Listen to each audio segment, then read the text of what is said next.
कधीच नाही चुकणार तुमचे फेवरेट टीव्ही शोज झी5 सोबत, तेही एकदम फ्री। देवी, मुलांच्या रक्षणासाठी जशी तू कायम खंबीर उभी असतेस तेच बळ मलाही दे।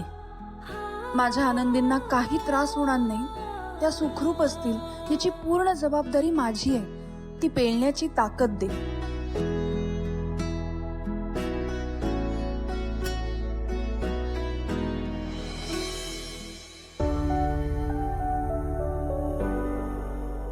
माझ्या भावनाच्या वाट्याला दुसरं कुठलंही सुख आलं नाहीये। तिचं आई पण तरी तिला सुखाने अनुभवू दे।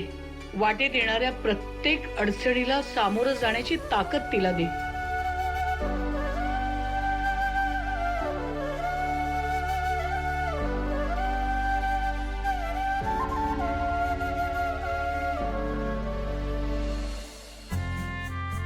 तुझं होते, मी प्रदक्षिणा घालते आणि मग व्यंकी आहे ना, तो त्याच्या दुकानाजवळ असेल, तिथे आहे मी।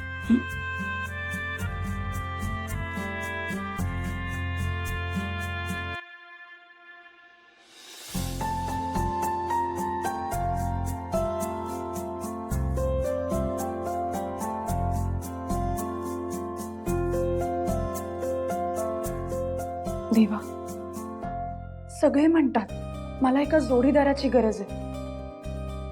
माझ्यावर आनंदींची जबाबदारी आहे, माझं पुढचं अख्खं आयुष्य आहे, त्यासाठी मला कोणाची तरी साथ हवी।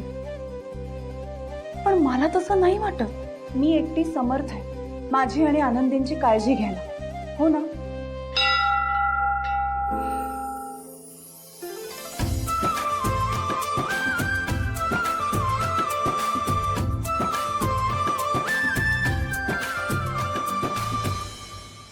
अरे मॅडम, तुम्ही इथे आलात? हा म्हणजे मला सांगा, काका कसं येतं? बरेच। अच्छा हा मॅडम, थांबा ना, मला बोलायचं होतं तुमच्याशी। मी त्वरित तात्काळ ताबडतोब दर्शन घेतो आणि येतो। प्लीज प्लीज 2 मिनिटं, 2 मिनिटं थांबा ना प्लीज मॅडम, प्लीज आलोच मी। हां,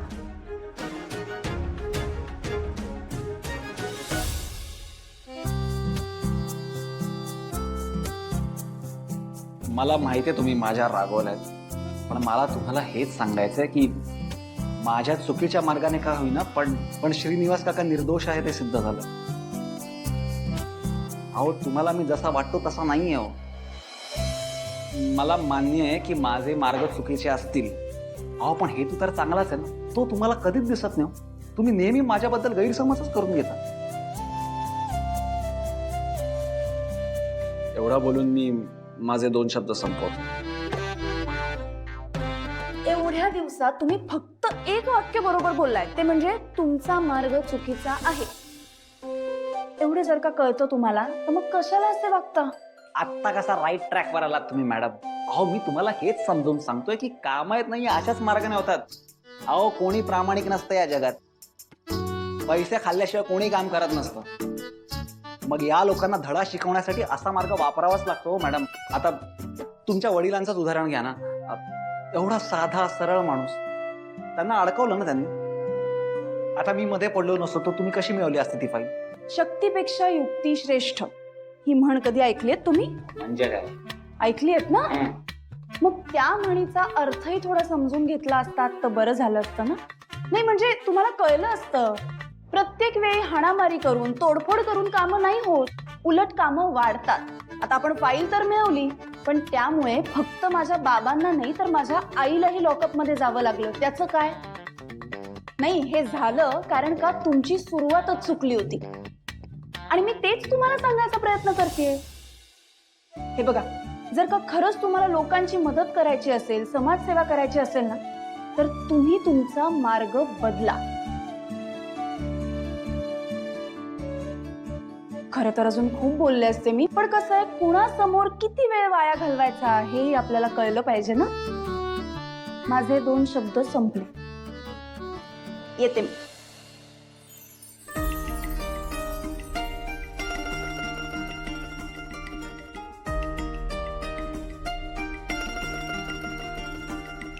क्या बात है भावना मॅडम। हो पहिल्यांदा तुम्ही मला एवढं समजावून सांगितलं होतं, आई सोडून मला कोणीच इतकं समजावून सांगितलं नव्हतं। आता तुम्ही बघाच मॅडम, कसा सिद्धिराज गाडे पाटील त्याचा पॅटर्न बदलतो ते.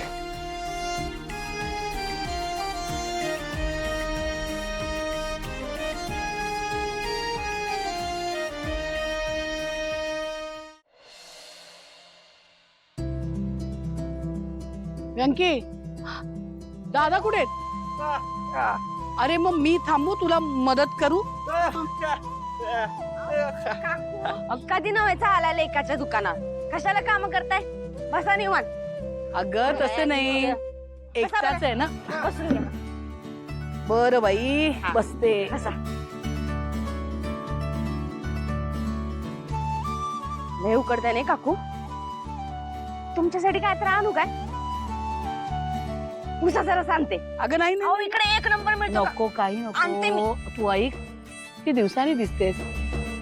अगं मी 1-2 वेळा आले, पण भेट नाही झाली आपली.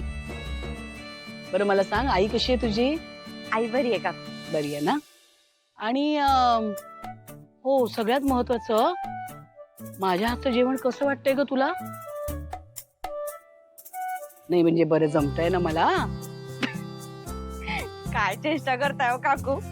अव्यंकीला सांगितलं की मी, एक नंबर जेवण बनवता तुम्ही. बोलले की नाही? याला सांगितलंस? काही बोलला नाही बघ मला.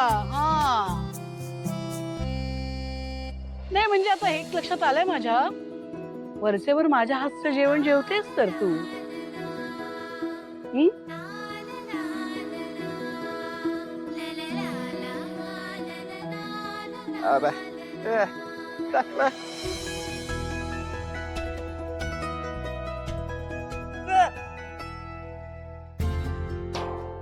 आली का भावना?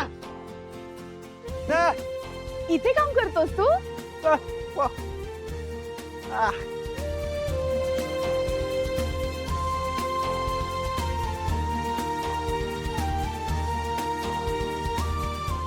मस्त आहे. भावना, हा? ही आरती हाय. आपल्या व्यंकीची मैत्रीण. नाही पूर्वी जमायचं नाही त्यांचं, पण आता छान जमतंय. अहो नाही नाही नाही, गैरसमज झालेला माझा तेव्हा. तेच ग.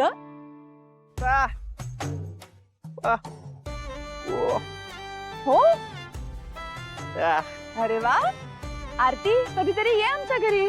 अगं मागे एकदा आली होती, त्या घरी पूजा होती ना, तेव्हा हार फुलं घेऊन हीच आली होती, पण मग बाहेरच्या बाहेर गेली. भावना बरोबर बोलते, आता एकदा निवांत घरी ये. अगं ह्याच्या बरोबर डब्यातलं जेवलीस, पण घरी आमच्या बरोबर सागर संगीत जेवायला ये एकदा. हो. दादा, घरी घेऊन ये.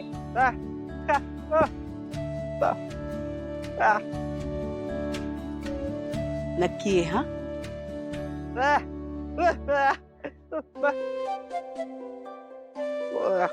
हो हो हो. बरं बरं.